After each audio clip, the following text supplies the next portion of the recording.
तो नमस्ते, मेरा नाम है हिरणेंद्र पाटिल और मैं हूं दक्षिण कोरिया का निवासी। हमारे चैनल कोरिया का लाला में आपका स्वागत है। तो कल मैंने जो वीडियो डाला था कि why YouTubers are leaving YouTube, यानी जिसका तात्पर्य यह है कि यूट्यूबर यूट्यूब को क्यों छोड़ रहे हैं, उस पर आप लोगों ने बहुत सारा प्यार बरसाया। उसके लिए मैं दिल से धन्यवाद देना चाहता हूं। और आप लोगों के कमेंट के माध्यम से पता चला कि वीडियो मैंने सही से एडिट किया था, लेकिन पता नहीं वीडियो अपलोड करने के दौरान कई बार ऐसी प्रॉब्लम होती है कि 5 मिनट के, यानी कि 5 मिनट के 30 सेकंड पे कुछ प्रॉब्लम हो गया कि पूरा स्क्रीन डार्क पड़ गया। मेरी आवाज से ही काम चला लो। मैं आज के वीडियो में ध्यान रखूंगा कि आज के वीडियो में ऐसा ना हो। तो वैसे ही टाइटल पढ़कर आप लोगों को समझ में आ गया होगा कि आज के इस वीडियो में मैं आपको ऐसे चीज पर ज्ञान बटोरने जा रहा हूं कि आजकल कोरिया में इतने सारे ट्रैवल यूट्यूबर क्यों बन रहा है, यानी कि why the maximum of Korean youth are becoming travel vlogger nowadays. तो इसके शीर्षक पर एक दक्षिण कोरिया का नागरिक होने के नाते मैं पूरा विवरण देने वाला हूं। तो आओ यार, शुरू करते ही बिना किसी हिरण के वो नहीं आएगा, क्योंकि मुझे लगता है कि शायद उसकी वजह से ना मेरे वीडियो को नुकसान पहुंचाए। तो सबसे पहला रीजन यह है कि कोरोना खत्म हो गया। जैसे आप लोगों को तो पता ही था कि कोरोना के बाद में पूरे दुनिया भर में इंडिया समेत 3 साल तक ट्रैवल पे लगभग बैन ही लग गया था। हाँ, वैसे तुर्की जैसे देश है जिन्होंने अपने टूरिस्ट के लिए अपने देश का दरवाजा सबसे पहले खोला है। मैं भी ओमिक्रॉन के टाइम पे वहां पे गया था, लेकिन ऐसे गिने चुने देशों को छोड़कर इंडिया समेत जापान, साउथ कोरिया और अमेरिका जैसे कई देशों में प्रवेश मिलना इतना मुश्किल था, जैसे मतलब बहुत ही ज्यादा मुश्किल था। लेकिन उसके बाद लोगों ने क्या किया, अब आजकल कोरोना तो खत्म होने को आ ही रहा है, और कोरोना के टाइम पे कई लोगों ने अपने घर पर काम करके पैसे बचाए। क्योंकि कोरोना के टाइम पे ये लोग ना कोरिया के अंदर घूम सकते ना बाहर जा सकते, तो घर पे अंदर सिर्फ खाना खाते हैं। और फिर कई लोगों ने खाना भी कम कर दिया, तो उनके पास बचेगा क्या, पैसे ही बचेंगे ना। और अब आपको पता है कि दुनिया भर में कोरोना तो लगभग खत्म ही हो गया है। कोरिया में भी सारे रिस्ट्रिक्शन हटा दिए गए हैं, और अभी दुनिया भर के सारे देश अपने दरवाजे खोलकर हमारे जैसे यात्रियों का दिल खोलकर स्वागत कर रहे हैं। और वैसे आप लोगों को एक बात बता देता हूं कि कोरिया के कल्चर कुछ ऐसा होता है ना कि हमारे यहां पे यूथ के ट्रैवल को घर की तरफ से, यूनिवर्सिटी की तरफ से, समाज की तरफ से बहुत ही ज्यादा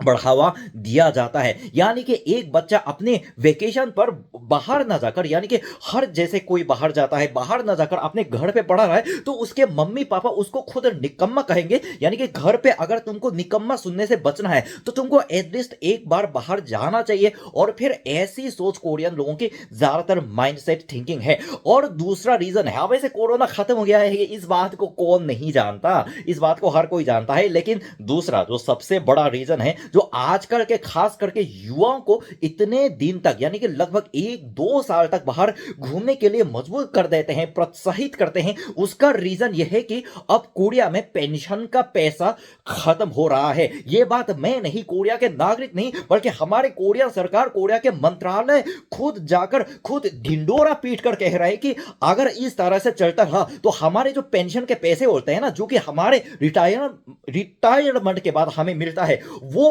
20 साल बाद खत्म हो जाएंगे। यानी कि अभी मेरी उम्र क्या है, 24 ईयर का ओल्ड हूं, और अगर मैं अभी काम करना शुरू करके अपने गवर्नमेंट को टैक्स देता रहा, वैसे ही पेंशन का कोरिया का सिस्टम के बारे में थोड़ा बहुत समझा देता हूं कि अगर बंदा काम करके टैक्स पे करता है तो सरकार उस टैक्स को पेंशन के रूप में जमा करता है, और जब बंदा रिटायर हो जाता है 65 ईयर्स ओल्ड में, तो वो उस पेंशन के रूप में उसको वो पैसे वापस मिलता है। लेकिन आजकल कोरिया सरकार खुद ढिंडोरा पीटकर अपना मैथमेटिक्स का इस्तेमाल करते हुए ये बात पीट रही है कि अगर इस तरह से चलता रहा, क्योंकि कोरिया में बढ़ रहे तो गिर रहा है, यानी हमारे यहां पे काम करने वालों की संख्या गिर रही है, बच्चा पैदा नहीं हो रहा है। इसका मतलब यह है कि 20 साल अगर मैक्सिमम से, अगर कोई चमत्कार भी हुआ ना, तो भी 25 इयर्स के बाद हमारे सरकार के कोष में ना पेंशन का पैसा खत्म होना तय है। इसका मतलब यह है कि अगर तुम 30 साल तक गांड रगड़ कर ऑफिस में बैठकर काम करोगे ना, तब भी जाके तुमको पेंशन का पैसा नहीं मिलेगा। और अगर तुम 30 साल तक अपने जी भर के इंजॉय करोगे ना, ट्रैवल करोगे ना, यानी कि एकदम अवारागिरी भी करोगे ना, तो भी जाके तुमको पेंशन का पैसा नहीं मिलेगा। यानी कि अगर तुमको काम करके भी पेंशन का पैसा नहीं मिलेगा, और अगर तुमको काम नहीं करके भी पेंशन के पैसा नहीं मिलेगा, तो इंसान किस रास्ते को चुनेंगे? जाहिर सी बात है ना कि इंसान उसी रास्ते को चुनेंगे जिसमें उनको करने का मन हो, जिसमें एटलीस्ट उनको कुछ पल का मजा, इंजॉय, आनंद आए। हाँ, यही बात है कि आजकल के बहुत सारे कोरिया के युवाओं ने कॉलेज कॉलेज में ग्रेजुएशन होने के बाद नौकरी की तलाश करना ही छोड़ दी, क्योंकि हमारे जो युवा होते हैं ना बहुत ही ज्यादा इंटेलिजेंट है, सरकार के बहकावे में आते हैं नहीं। वैसे सरकार तो कई तरह के बहकावे की बातें करते ही है, लेकिन जब सरकार ये बात खुद कह रही है कि 24 इयर्स के बाद हमारे देश के पेंशन का पैसा खत्म होगा, तो इसका मतलब यह है कि अगर मैं गांड रगड़ कर भी काम करूं तो भी मुझे बुढ़ापे में पेंशन का पैसा तो घंटा मिल नहीं सकता। यानी कि मुझे या तो खुद पैसे बचाने हैं, या तो गोल्ड खरीदना है, या तो कोई रास्ता नहीं है, बस जिंदगी में वो सब कुछ करना है जो कि करने का मन है। इसलिए आजकल कोरिया के बहुत सारे युवा ना तो नौकरी की तलाश करते हैं, ना कोई काम करते हैं, बस क्या करते हैं, बस 1 या 2 साल तक बाहर घूम के आते हैं, इंडिया, नेपाल, बांग्लादेश और फिर यूरोप जैसे जाकर ट्रैवल व्लॉग बनाते हैं। कई लोग उनमें से यूट्यूबर बन के सक्सेस हो जाते हैं और कई लोग उनमें से यूट्यूबर नहीं बन पाते हैं। मैं ये बात इसलिए कह रहा हूं कि जब से कोरोना खत्म हुआ है ना, जब से मेरा काम शुरू हो गया, तब से मैं यूट्यूब पे अपने जो दूर दूर के रिश्तेदारों के, दूर दूर के परिचितों के जो कि कोरिया नागरिक है, इतने सारे नए चैनल देख रहा हूं कोरिया में कि ये लोग, कोई इंडिया पहुंच गया होता है, कोई नेपाल पहुंच गया होता है, तो कोई यूएस पहुंच गया होता है, तो कोई श्रीलंका पहुंच गया होता है। और मेरा जो एक दूर का दोस्त तो यहां तक कि अपने यूट्यूब चैनल खोलने के बाद उसने अपने पहले गंतव्य के रूप में बांग्लादेश को चुना, जो कि बहुत ही अच्छा देश है। तो